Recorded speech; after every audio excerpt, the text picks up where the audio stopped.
The Rime of the Ancient Mariner, text of 1834, by Samuel Taylor Coleridge. Argument. How a ship, having passed a line, was driven to storms to the cold country towards the South Pole, and how from thence she made her course to the tropical latitude of the great Pacific Ocean, and of the strange things that befell, and in what manner the ancient mariner came back to his own country. Part 1. It is an ancient mariner, and he stoppeth one of three. By thy long grey beard and glittering eye, now wherefore stoppest thou me? The bridegroom's doors are opened wide, and I am next of kin. The guests are met, the feast is set, mayst hear the merry din. He holds him with his skinny hand. There was a ship, quoth he. Hold off, unhand me, grey-beard loon. Eftsoons his hand dropped he. He holds him with his glittering eye. The wedding guest stood still, and listens like a 3 years' child. The mariner hath his will. The wedding guest sat on a stone, he cannot choose but hear. And thus spake on that ancient man, the bright-eyed mariner. The ship was cheered, the harbour cleared, merrily did we drop, below the kirk, below the hill, below the lighthouse top. The sun came up upon the left, out of the sea came he, and he shone bright, and on the right went down into the sea. Higher and higher every day, till over the mast at noon. The wedding guest here beat his breast, for he heard the loud bassoon. The bride hath paced into the hall, red as a rose is she. Nodding their heads before her goes the merry minstrelsy.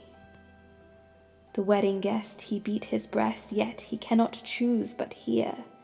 And thus spake on that ancient man, the bright-eyed mariner. And now the storm blast came, and he was tyrannous and strong. He struck with his overtaking wings, and chased us south along. With sloping masts and dripping prow, as who pursued with yell and blow, still treads the shadow of his foe. And forward bends his head, the ship drove fast, loud roared the blast, and southward aye we fled. And now there came both mist and snow, and it grew wondrous cold, and ice mast high came floating by, as green as emerald. And through the drifts the snowy cliffs did send a dismal sheen, nor shapes of men nor beasts we ken, the ice was all between. The ice was here, the ice was there, the ice was all around. It cracked and growled and roared and howled like noises in a swound. At length did cross an albatross, through the fog it came, as if it had been a Christian soul, we hailed it in God's name. It ate the food it never had eat, and round it flew. The ice did split with a thunder fit, and helmsman steered us through. And a good south wind sprung up behind, the albatross did follow, and every day for food or play came to the mariner's hollow. In mist or cloud or mast or shroud, it perched for vespers 9. Whiles all the night through the fog smoke white glimmered the white moonshine. God save thee, ancient mariner, from the fiends that plague thee thus. Why lookest thou so? With my crossbow I shot the albatross. Part 2. The sun now rose upon the right, out of the sea came he, still hid in mist, and on the left went down into the sea. And the good south wind still blew behind, but no sweet bird did follow, nor any day for food or play came to the mariner's hollow. And I had done a hellish thing, and it would work 'em woe. For all averred I had killed the bird that made the breeze to blow. Ah, wretch, said they, the bird to slay that made the breeze to blow. Nor dim nor red, like God's own head, the glorious sun uprist, and all averred I had killed the bird that brought the fog and mist. 'Twas right, said they, such birds to slay that bring the fog and mist. The fair breeze blew, the white foam flew, the furrow followed free. We were the first that ever burst into that silent sea. Down dropped the breeze, the sails dropped down, 'twas sad as sad could be, and we did speak only to break the silence of the sea. All in a hot and copper sky, the bloody sun at noon, right up above the mast did stand, no bigger than the moon. Day after day, day after day, we stuck, nor breath nor motion, as idle as a painted ship upon a painted ocean. Water, water everywhere, and all the boards did shrink. Water, water everywhere, nor any drop to drink. The very deep did rot, O Christ, that ever this should be. Yea, slimy things did crawl with legs upon the slimy sea. About, about, in reel and rout, the death fires danced at night. The water, like a witch's oils, burnt green and blue and white. And some in dreams assured were of the spirit that plagued us so. 9 fathom deep he had followed us from the land of mist and snow. And every tongue through utter drought was withered at the root. We could not speak, no more than if we had been choked with soot. Ah, well a day, what evil looks had I from old and young! Instead of the cross, the albatross about my neck was hung. Part 3. There passed a weary time, each throat was parched and glazed each eye. A weary time, a weary time, how glazed each weary eye. When looking westward I beheld a something in the sky. At first it seemed a little speck, and then it seemed a mist. It moved and took at last a certain shape I wist. A speck, a mist, a shape I wist, and still it neared and neared. As if it dodged a water sprite, it plunged and tacked and veered. With throats unslaked, with black lips baked, we could not laugh nor wail. Through utter drought, all dumb we stood. I bit my arm, I sucked the blood, and cried, "A sail! A sail!" With throats unslaked, with black lips baked, agape they heard me call.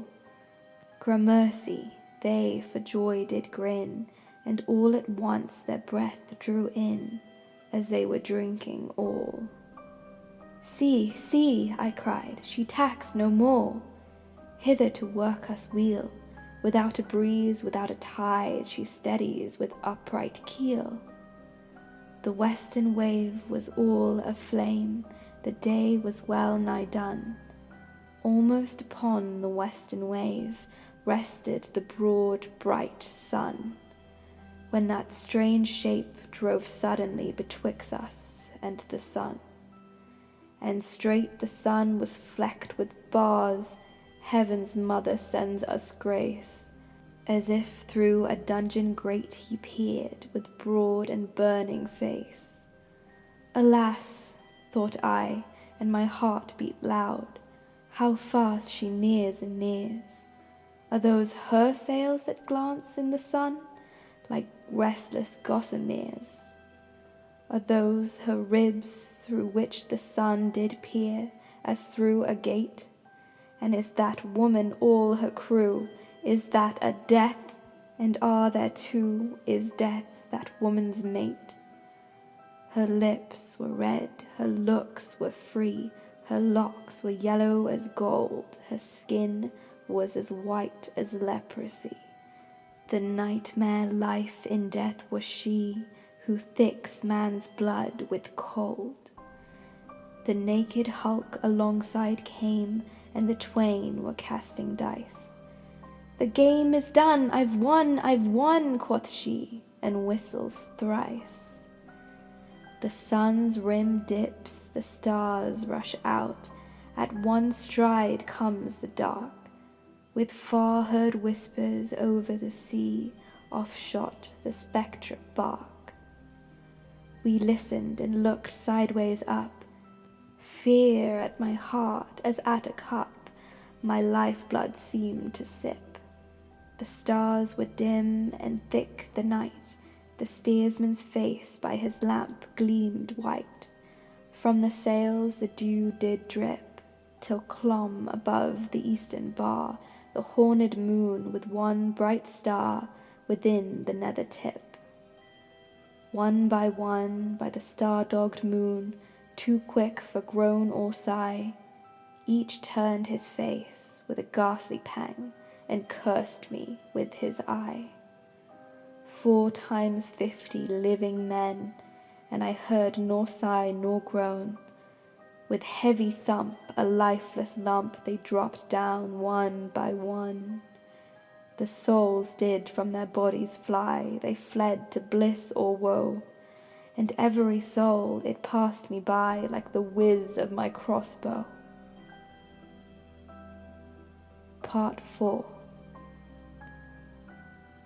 I fear thee, ancient mariner, I fear thy skinny hand, and thou art long and lank and brown as the ribbed sea sand.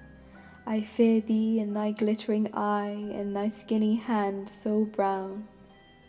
Fear not, thou wedding guest, this body dropped not down. Alone, alone, all alone, alone on a wide, wide sea, and never a saint took pity on my soul in agony.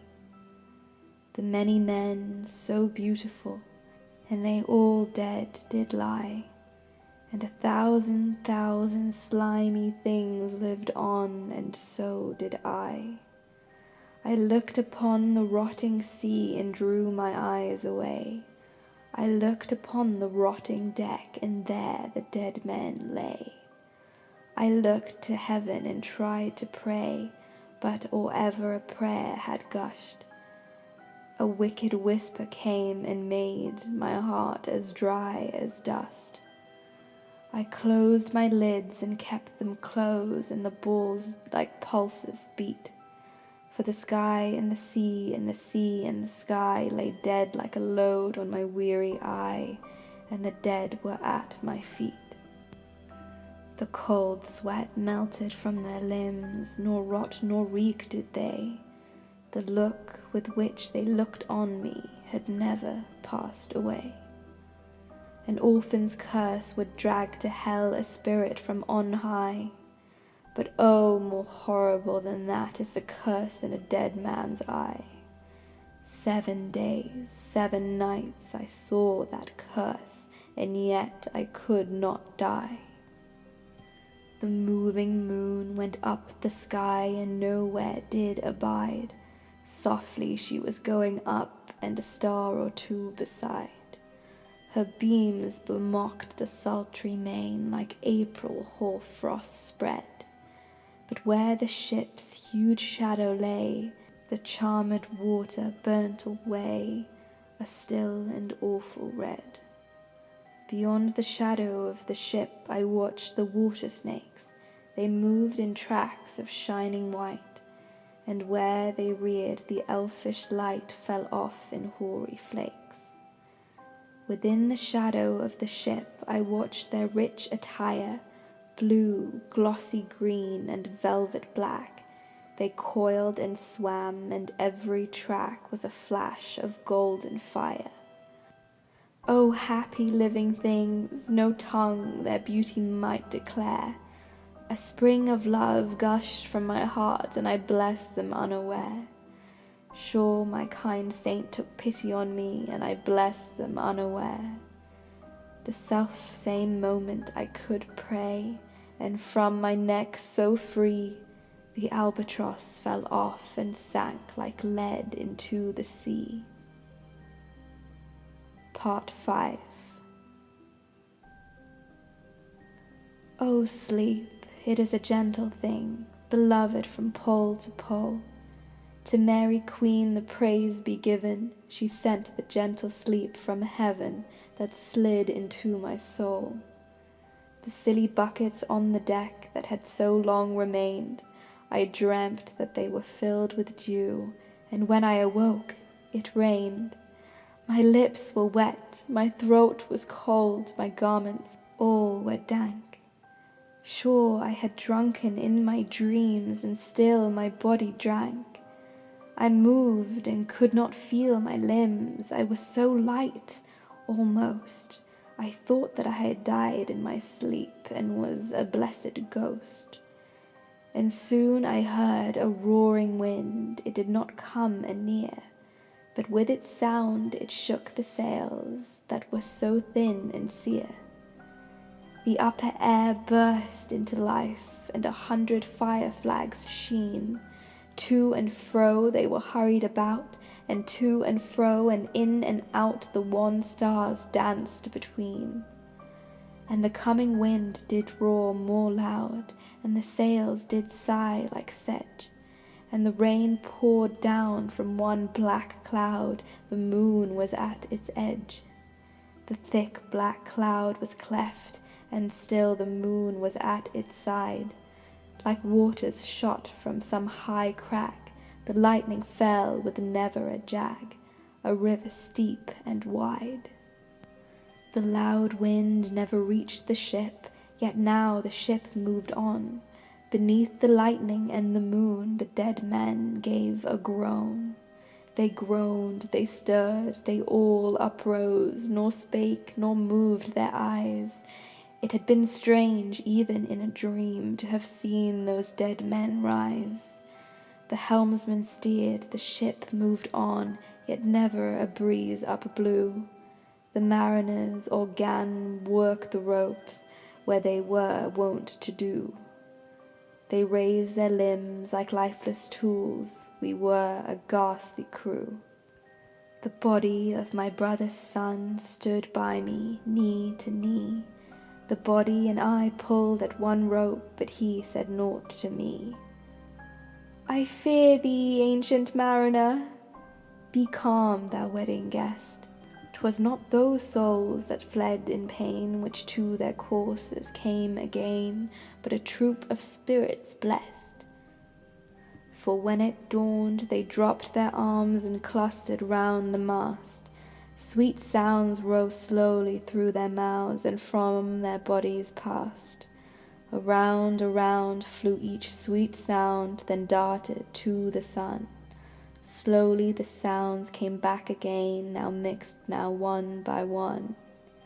Sometimes a dropping from the sky, I heard the skylark sing. Sometimes all little birds that are, how they seem to fill the sea and air with their sweet jargoning. And now 'twas like all instruments, now like a lonely flute, and now it is an angel's song that makes the heavens be mute. It ceased, yet still the sails made on, a pleasant noise till noon, a noise like of a hidden brook in the leafy moth of June, that to the sleeping woods all night singeth a quiet tune. Till noon we quietly sailed on, yet never a breeze did breathe. Slowly and smoothly went the ship, moved onward from beneath. Under the keel 9 fathom deep from the land of mist and snow, the spirit slid, and it was he that made the ship to go. The sails at noon left off their tune, and the ship stood still also. The sun, right up above the mast, had fixed her to the ocean, but in a minute she 'gan stir with a short uneasy motion, backwards and forwards half her length with a short uneasy motion. Then, like a pawing horse let go, she made a sudden bound. It flung the blood into my head, and I fell down in a swound. How long in that same fit I lay, I have not to declare, but ere my living life returned, I heard and in my soul discerned two voices in the air. Is it he, quoth one? Is this the man, by him who died on cross? With his cruel bow he laid full low the harmless albatross. The spirit who bideth by himself in the land of mist and snow. He loved the bird that loved the man who shot him with his bow. The other was a softer voice, as soft as honeydew. Quoth he, the man has penance done, and penance more will do. Part 6. First voice. But tell me, speak again, thy soft response renewing. What makes that ship drive on so fast? What is the ocean doing? Second voice. Still as a slave before his lord, the ocean hath no blast. His great bright eye most silently up to the moon is cast, if he may know which way to go, for she guides him smooth or grim. See, brother, see, how graciously she looketh down on him. First voice. But why drives on that ship so fast, without or wave or wind? Second voice. The air is cut away before, and closes from behind. Fly, brother, fly, more high, or we shall be belated. For slow and slow that ship will go, when the mariner's trance is abated. I woke, and we sailed on as in a gentle weather. 'Twas night, calm night, the moon was high, the dead men stood together.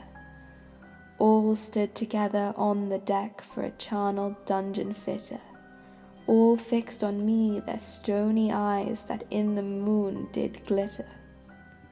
The pang, the curse with which they died had never passed away. I could not draw my eyes from theirs, nor turn them up to pray. And now the spell was snapped, once more I viewed the ocean green, and looked far forth, yet little saw of what else had been seen. Like one that on a lonesome road doth walk in fear and dread, and having once turned round walks on, and turns no more his head, because he knows a frightful fiend doth close behind him tread. But soon there breathed a wind on me, nor sound nor motion made. Its path was not upon the sea in ripple or in shade. It raised my hair, it fanned my cheek like a meadow gale of spring. It mingled strangely with my fears, yet it felt like a welcoming. Swiftly, swiftly flew the ship, yet she sailed softly too. Sweetly, sweetly blew the breeze, on me alone it blew. Oh, dream of joy, is this indeed the lighthouse top I see? Is this the hill? Is this the kirk? Is this mine own country? We drifted over the harbour bar, and I with sobs did pray, oh, let me be awake, my God, or let me sleep alway. The harbour bay was clear as glass, so smoothly it was strewn, and on the bay the moonlight lay in the shadow of the moon. The rock shone bright, the kirk no less, that stands above the rock, the moonlight steeped in silentness, the steady weathercock. And the bay was white with silent light, till rising from the same, full many shapes that shadows were in crimson colours came. A little distance from the prow those crimson shadows were. I turned my eyes upon the deck. O Christ, what saw I there? Each corpse lay flat, lifeless and flat, and by the holy rood, a man all light, a seraph man, on every corse there stood. This seraph band each waved his hand, it was a heavenly sight. They stood as signals to the land, each one a lovely light. This seraph band each waved his hand, no voice did they impart, no voice, but oh, the silence sank like music on my heart. But soon I heard the dash of oars, I heard the pilot's cheer. My head was turned perforce away, and I saw a boat appear. The pilot and the pilot boy, I heard them coming fast. Dear Lord in heaven, it was a joy the dead men could not blast. I saw a third, I heard his voice, it is the hermit good. He singeth loudly his godly hymns that he makes in the wood. He'll shrieve my soul, he'll wash away the albatross's blood. Part 7. This hermit good lives in that wood which slopes down to the sea. How loudly his sweet voice he rears. He loves to talk with mariners that come from a far country. He kneels at morn and noon and eve. He hath a cushion plump. It is the moss that wholly hides a rotted old oak stump. The skiff boat neared, I heard them talk. Why, this is strange, I trow. Where are those lights so many and fair that signal made but now? Strange, by my faith, the hermit said. And they answered not our cheer. The planks look warped in the sea, those sails, how thin they are and sere. I never saw aught like to them, unless perchance it were brown skeletons of leaves that lag my forest brook along, when the ivy tod is heavy with snow, and the owlet whoops to the wolf below, that eats that she-wolf's young. Dear Lord, it hath a fiendish look, the pilot made reply. I am afeard, push on, said the hermit cheerily. The boat came closer to the ship, but I nor spake nor stirred. The boat came closer beneath the ship, and straight a sound was heard. Under the water it rumbled on, still louder and more dread. It reached the ship, it split the bay, the ship went down like lead. Stunned by that loud and dreadful sound which sky and ocean smote, like one that hath been 7 days drowned, my body lay afloat. But swift as dreams, myself I found within the pilot's boat. Upon the whirl where sank the ship, the boat spun round and round, and all was still, save that the hill was telling of the sound. I moved my lips, the pilot shrieked and fell down in a fit. The holy hermit raised his eyes and prayed where he did sit. I took the oars, the pilot's boy, who now doth crazy go, laughed loud and long, and all the while his eyes went to and fro. Ha, ha, quoth he, full plain I see, the devil knows how to row. And now all in my own country I stood on that firm land. The hermit stepped forth from the boat, and scarcely he could stand. Oh, shrieve me, holy man, the hermit crossed his brow. Say quick, quoth he, I bid thee say, what manner of man art thou? Forthwith this frame of mine was wrenched with a woeful agony, which forced me to begin my tale, and then it left me free. Since then, at uncertain hour, that agony returns, until my ghastly tale is told, this heart within me burns. I pass like night from land to land, I have strange power of speech. That moment that his face I see, I know the man that must hear me, to him my tale I teach.